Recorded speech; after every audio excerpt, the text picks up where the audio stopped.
মানিক mushroom সেন্টারে আপনাদের স্বাগত। আজকে আমি বিশেষ একটা বিষয় নিয়ে কথা বলবো, যে বিষয়টা হচ্ছে অনেকেরই অজানা। অনেকজন আমাকে এই বিষয় নিয়ে প্রশ্নও করেছে যে দাদা, আপনি সিলিন্ডার কিভাবে রাখেন এবং কিভাবে রাখলে সঠিকভাবে মাইসিলিয়াম গ্রোথ করবে। প্রথমেই বলে রাখি, 18 ডিগ্রি টেম্পারেচার যদি থাকে তাহলে সেখানে মাইসিলিয়াম গ্রোথ সঠিকভাবে হয়। এইবার আমরা যে জায়গাতে রাখছি সেই জায়গাটা একটু ঠান্ডা হলে ভালো হয়, অর্থাৎ ঠান্ডা পরিবেশ। কারণ আমরা যেহেতু জানি মাইসিলিয়াম গ্রোথের জন্য 18 থেকে 22 ডিগ্রি টেম্পারেচার মাইসিলিয়াম গ্রোথে আদর্শ। সেক্ষেত্রে আপনারা বিভিন্ন রকমভাবে রাখতে পারেন। কোনো জায়গাতে রেখে তার ওপরে বিছানার চাদর অথবা কটনের কোনো চাদর তার ওপরে দিয়ে মাঝে মাঝে জল স্প্রে করতে পারেন, তাহলে টেম্পারেচারটা অনেক কন্ট্রোলে থাকবে।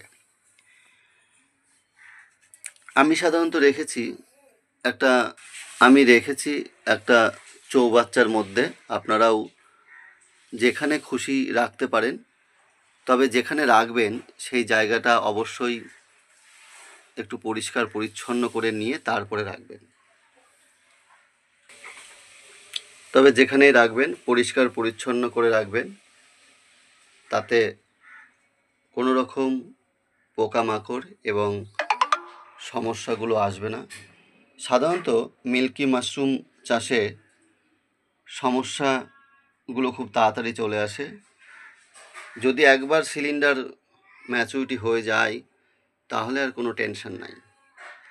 ম্যাচুরিটির আগে পর্যন্ত বিভিন্ন রকম সমস্যা আসতে পারে। সেই ক্ষেত্রে কিছু সতর্কতা অবলম্বন করতে হবে। সেই সতর্কতাগুলো আমি একটু বলি। আমার প্রত্যেকটা সিলিন্ডার দেখেন, ওপরে মনে হচ্ছে সাদা এক প্রকার কিছু দেওয়া আছে, এবং যে আজকে এই সিলিন্ডারগুলো রাখা হলো এবং এই সিলিন্ডারগুলো প্রত্যেকটার ঝুঁটির ওপরে কিছু দেওয়া হয়েছে। আপনাদেরকেও বলবো যে এই সব বিষয়গুলো নজর রেখে এইরকম কিছু দিতে। এবার প্রশ্ন হচ্ছে কিছুটা কি, তাই না? তাহলে বলে দিই যে সাধারণ যে আমরা চুন ব্যবহার করি সেই চুনের সঙ্গে গ্যামাক্সিন মিশিয়ে, অর্থাৎ 50% চুন এবং 50% গ্যামাক্সিন মিশিয়ে এইভাবে দিয়ে রাখতে হবে, যাতে কোনো রকম সমস্যা না আসে, কোনো রকম পোকামাকড় বা কোনো রকম জীবাণু বা যে রোগগুলো সাধারণত মাশরুমের হয় সিলিন্ডার ম্যাচুরিটি হওয়ার সময়, সেই রোগগুলো যাতে না আসে। তারপরে মোটামুটি 10 থেকে 12 দিন পরে আমরা ঝুঁটির ওপরে যে গ্যামাক্সিন বা চুন মিশিয়ে গ্যামাক্সিন ও চুন মিশিয়ে দিয়ে রেখেছি, সেটা 15 দিন পরে অ্যাকশন নষ্ট হয়ে যাবে। তখন আমরা আবার চুন এবং গ্যামাক্সিন মিশিয়ে, আর ঝুঁটির ওপরে একটা একটা করে না দিয়ে, যেমন ধুলো উড়ানো হয় সেরকম ধুলোর মতো উড়িয়ে ছিটিয়ে দিতে হবে, যেমনটা আমি এই সিলিন্ডারগুলোতে করেছি। প্রথমে আমরা গ্যামাক্সিন দিয়ে রেখেছিলাম, তারপরে আমি কি করেছিলাম, 15 দিন পরে চুন আর গ্যামাক্সিন মিশিয়ে আবার ধুলোর মতো ছিটিয়ে দিয়ে রেখেছিলাম।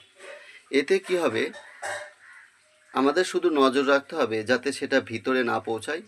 সাধারণত ঝুঁটি যেহেতু বাঁধা আছে, সেই জন্য আমাদের সেই টেনশনটা নেই যে এটা সিলিন্ডারের ভেতরে ঢুকে যাবে। আর ওপর থেকে যখন আমরা গার্ডারটা খুলব এবং প্রত্যেকটা সিলিন্ডারের মাথাতে একটু করে তুলো দিতে বলি আমি, এই যে তুলো দেওয়া আছে, যদি বাই চান্স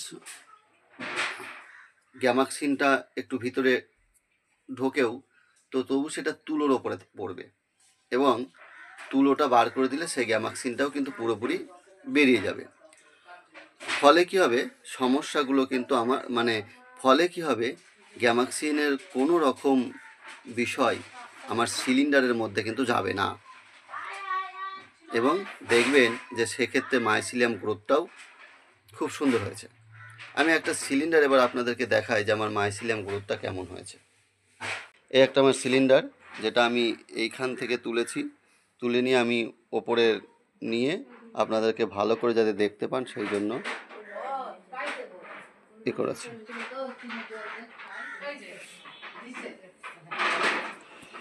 দেখেন সুন্দর মাইসিলিয়াম গ্রো করেছে, সুন্দর মাইসিলিয়াম গ্রোথ করেছে, চতুর্দিকে সমানভাবে মাইসিলিয়াম গ্রোথ করেছে। এটা 20 দিনের মধ্যে সিলিন্ডারটা এরকম হয়েছে। আমার চ্যানেল মানিক মাশরুম সেন্টার অবশ্যই আপনারা সাবস্ক্রাইব করে রাখুন। যাদের সিলিন্ডার ম্যাচুরিটি হচ্ছে না তারা আমাকে অবশ্যই ফোন করতে পারেন এবং সেই বিষয়গুলো নিয়ে আমি আপনাদের সমস্যার সমাধান করে দেব। ধন্যবাদ।